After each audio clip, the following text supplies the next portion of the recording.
Floyd Mayweather and the black money crisis nobody wants to talk about. I'm quite sure you heard about boxer, undefeated until now, fighter Floyd Money Mayweather and his money problems, and how many people can't believe it, or they say that they can't believe it because for a man to make around $1 billion, at least $1 billion over the span of his career, and generated much more for other people and other platforms, it's a horror story.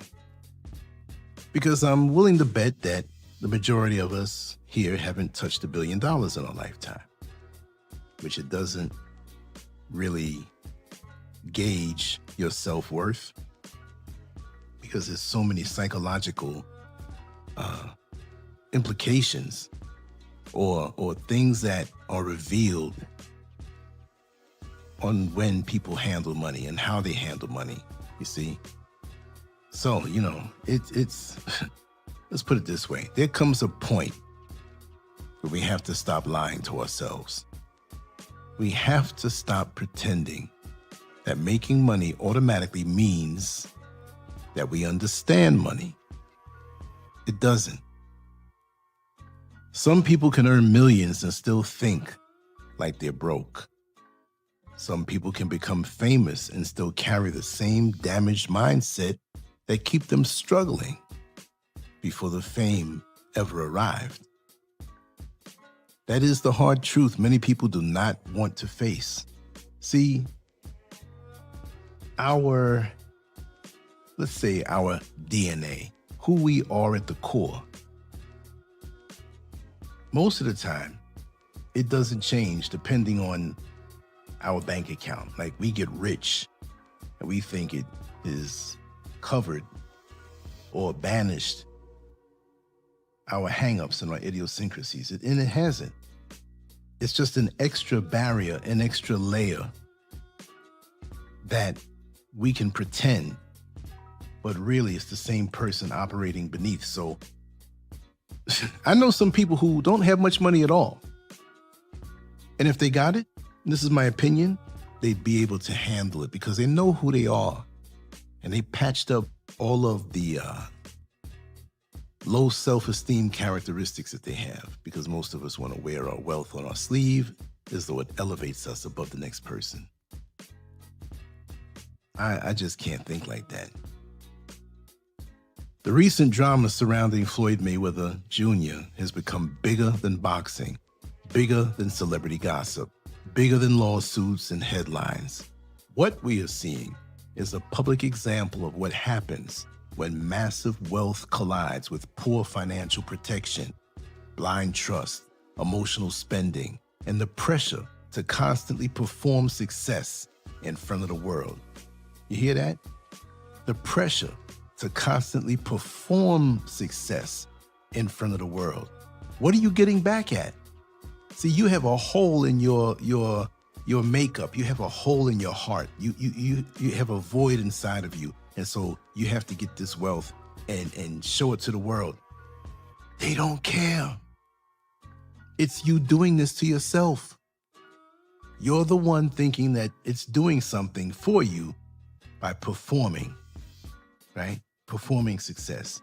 Oh, I got this designer bag. I have this design. I used to shop at this place and it was designer clothes, and I want the best, and I do this and I do that. So what?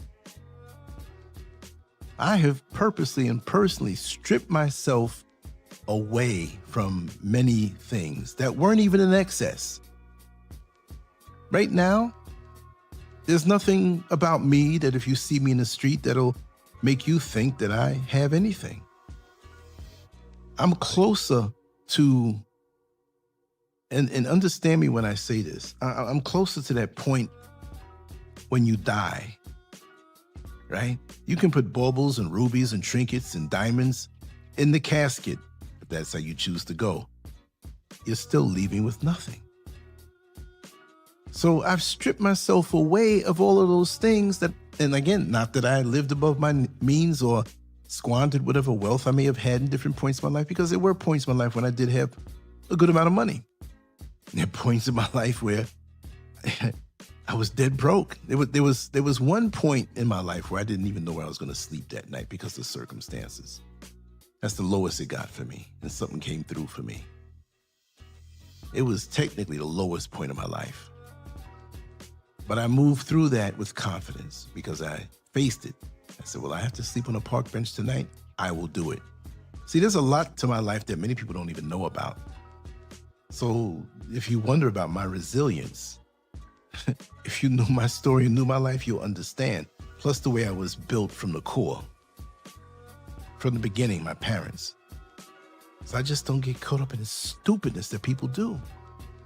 I am who I am, whether I have lots of money or not. Money's my enemy. You need it. I need it. But at the same token, it's my enemy. It's a double-edged sword. I don't get intoxicated by it. I have a very limited relationship with it, okay? I get it. I use it for what it's needed for. I invest in what I need to invest in. But I'm trying to live a life where I'm not caught up in money and looking at other people and figuring out if they got money or not. And do they have more than me? I can't. A simple walk in nature, under the sun, eating a piece of fruit, a good conversation with a stranger passing by, beautiful life, deep sleep, no pressure. I don't want to be in the system. No. But we hear about lawsuits involving missing millions, shady deals, private jets, tax problems, court battles, the accusations of betrayal. But behind every flashy headline is a deeper conversation that many people in our community avoid because it cuts too close to home. Too many of us are taught how to hustle, but not how to build. Too many of us are taught how to spend, but not how to preserve. Too many of us are obsessed with looking rich while secretly living one disaster away from collapse. That's not the way I want to live. That's not peace at all. This issue is not only about celebrities. This issue is in neighborhoods everywhere. It is the worker making decent money but drowning in debt. It's the person who buys designer clothes while their credit is destroyed. It's the family that throws giant parties but owns nothing. It's the man who can finance a luxury car but cannot invest in land. It's the woman trying to impress strangers online while stressing over rent behind closed doors. Isn't that something? And this is why the Floyd Mayweather story matters. We're not making fun of him, but we're going to use this to spearhead a conversation that was needed and necessary from a very, very long time ago. And it matters, not because he's perfect, not because he's the only one, but because his situation exposes a dangerous mindset that exists in many corners of Black America and across the African diaspora. We have to talk about why some of us can make fortunes and still lose control of our lives financially. It doesn't make sense. It doesn't mean other races don't do it. Oh, but we're the champions of it. One of the biggest problems in our communities is that many of us were never taught how money really works. Number one, that's it. We learn how to survive. We learn how to stretch a dollar.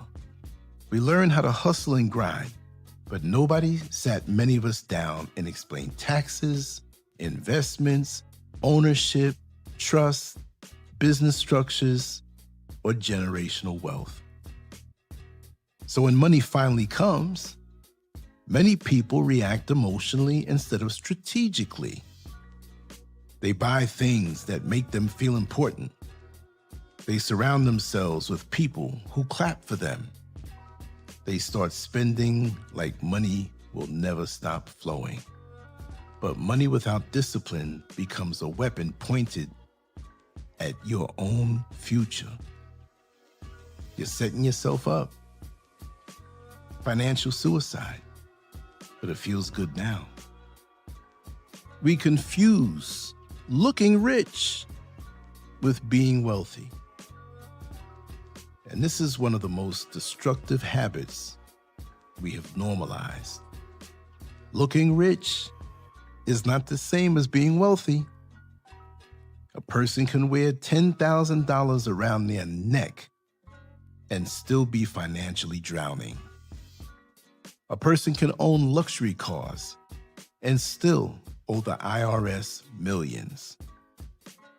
Too many of us are conditioned to use material things as proof of value because deep inside, many people still feel invisible. So they buy watches, chains, cars, designer clothes, and oversized homes to force respect from the outside world. But true wealth is quiet. Real power does not always scream. Many successful Black entertainers, athletes, and business owners become walking ATM machines for everybody around them. Entire groups of people survive off one person's success. Family members, fake friends, opportunistic people, and yes men all begin feeding from that one source. The problem is that many people feel guilty saying no because they remember where they came from. They remember struggle. They remember hunger. So they try to save everybody. But eventually, that pressure becomes impossible to carry. One person cannot financially secure an entire community while also protecting their own future.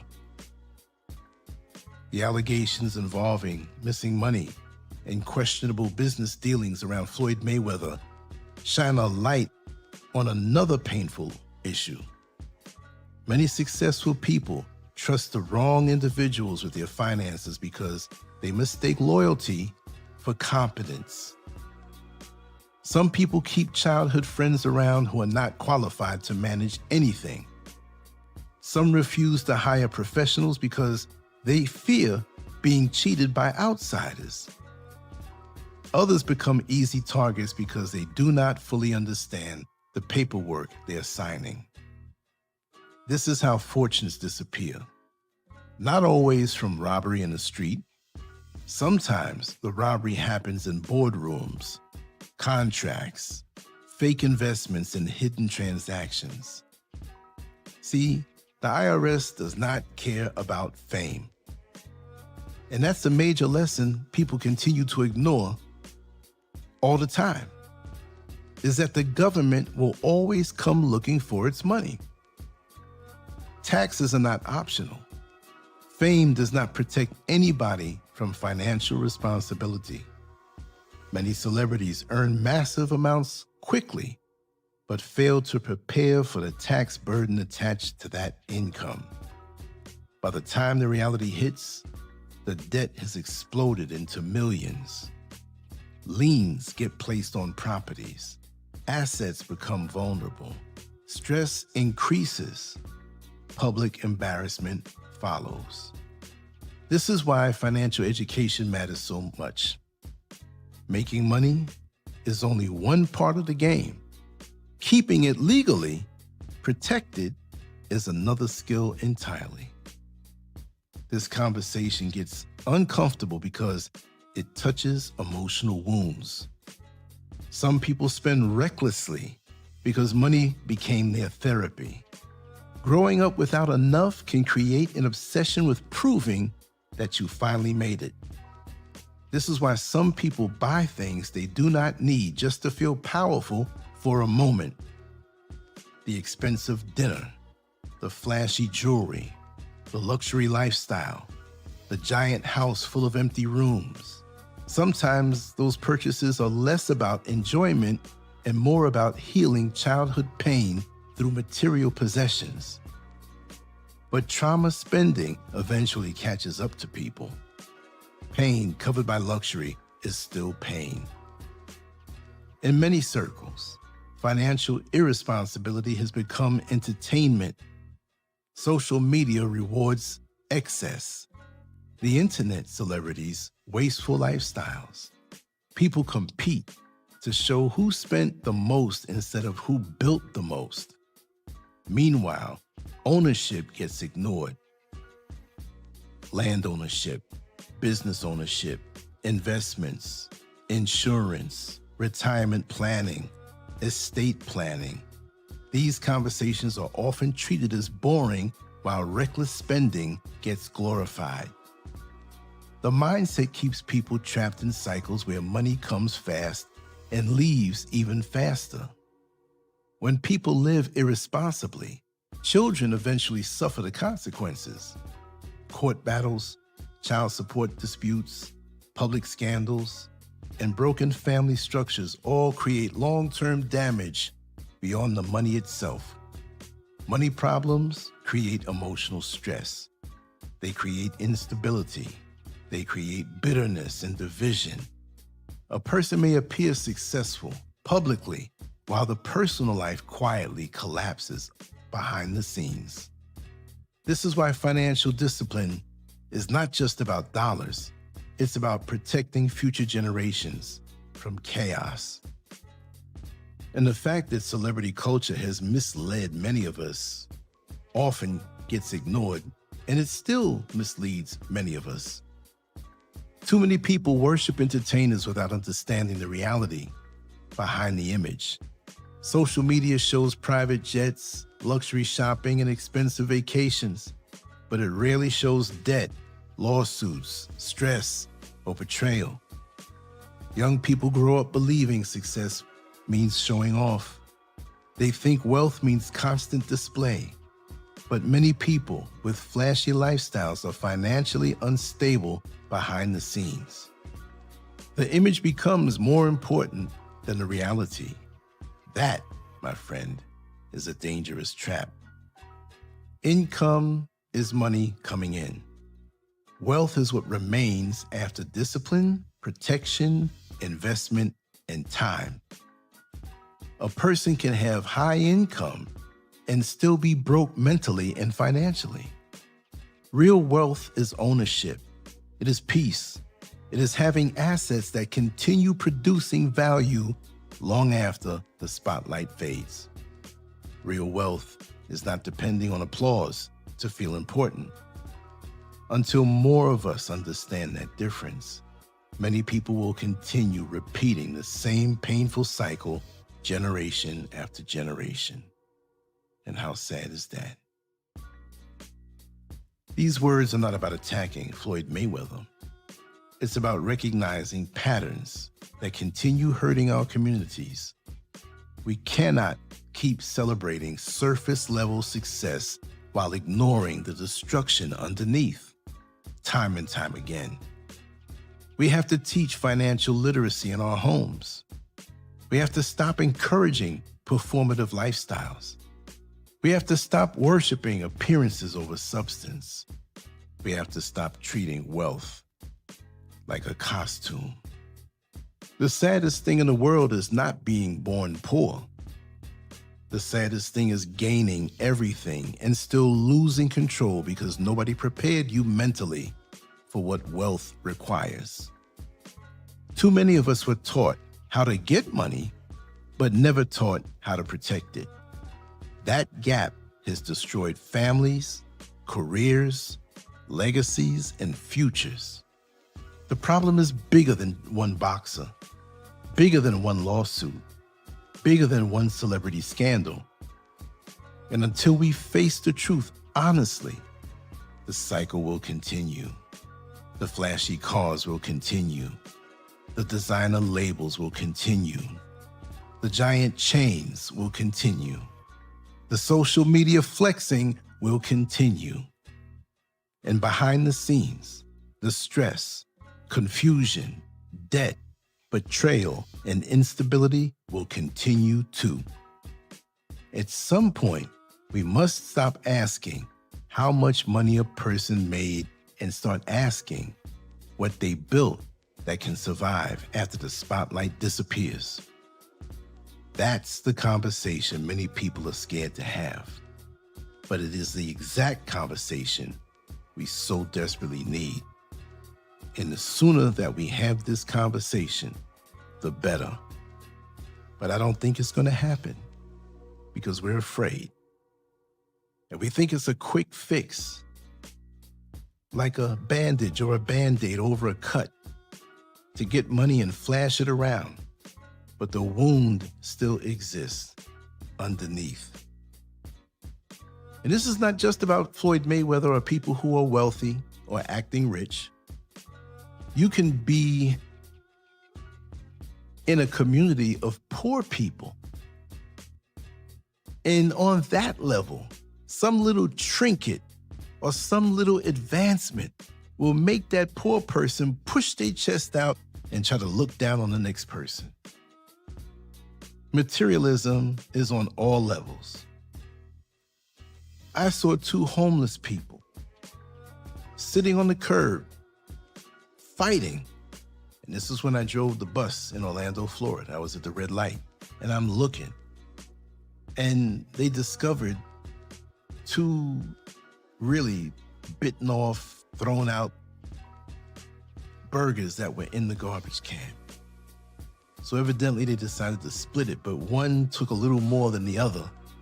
And now they're fighting on the dirty curb with dirty clothes, looking smelly. Not putting them down, they were homeless, but look, a piece of burger that was in the garbage can, they were fighting over. And really not because of wealth, it was because of hunger, but this is how we do on all levels. We compete and want to show out from something material while many of us are suffering on the inside financially. But it's more than financial, people. That void, that low self-esteem, that's something that we fight when we want to pretend to be rich, even if it's just for a day, even if it's just for a season when you get that tax return check, which doesn't last long. What are we building? What's going to last beyond us? Do we keep our children and our families out of this chaos that comes from us being financially irresponsible? There's a lot of work that we have to do. So you have to see people when they get big, quick, celebrity-wise, sports-wise, status-wise, fame. Observe a little deeper with the ritual of feigning wealth or riches plays out in front of you. Don't be distracted by that. And don't let it inoculate your mind that in your mind you say to yourself, well, if I get money and I get a lot of money, I'm gonna do the same thing too. Listen, the more I get, the more below I might look. I'm not gonna come outside dirty and smelling and not washing and, whatever. No. But I'm coming out casual, below casual, with nothing that's gonna make you look at me a certain way. I'm not gonna cause any bells to ring when you see me. Right now, I don't even see the point of jewelry. I don't wear jewelry. I have some things, and I don't even wear them. They're dusty. I don't even look at them. I don't care. If I had my way, I would do just like Steve Jobs. Steve Jobs of Apple. He had like 10 or so of the same outfits. Think about it. Once he got to a certain level, you saw him with a black shirt down to his wrist, black pants, some kind of jeans or whatever. I forgot what kind of shoe, but it was nondescript. He tried, trust me, he could have wore, oh man, he could have wore a different outfit every day. He threw it away for his whole life. His mind wasn't there. I don't want to waste time on that stuff. Seriously. There's certain things I like, I'm going to get, and they're not expensive. I may get 5 or 6 of them. I might get 10 of them. Maybe I'll get 30 of them to say, I'll wear this once out of the month, and tomorrow I'm gonna wear the next one, and it looks exactly the same. Then I don't have to worry about, should I wear this tan shirt? Should I wear these gray slacks? Let me wear these shoes. No. I want to get up and get out and get done what I have to get done without thinking about that stuff. You know, you go to a function and people are looking at you. They're looking at you to see what you have on in comparison to what they have. They wear their little $800 European shoes and mad when nobody looks at them. And have to go around, oh, you're from Europe? Yeah, I bought my shoe. I got my shoes. They cost $800 to a stranger. What the heck? Are you that shallow on the inside? If you want to spend $5,000 on something, so what? Do it for yourself. Nobody's clocking you that way. Oh, she took a picture and she didn't get my $800 shoes in there. What kind of mind do you have? So many of us are spiritually deficient that I know that we can't be enjoying life if that's your concern. I don't care. This is funny because for me, when this house is completely done, I will get a vehicle. But I can't even tell you how many different vehicles I've owned. Not like it's a money thing, but inexpensive stuff, or somebody had a deal of a car in their yard. Now I may have 2 cars when I got one, and I got the car, drove it around a little bit, and sold it.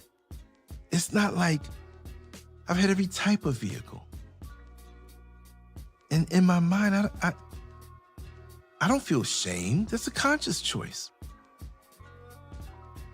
We could have brought the 2 that we had in America over, we left them. My esteem is good.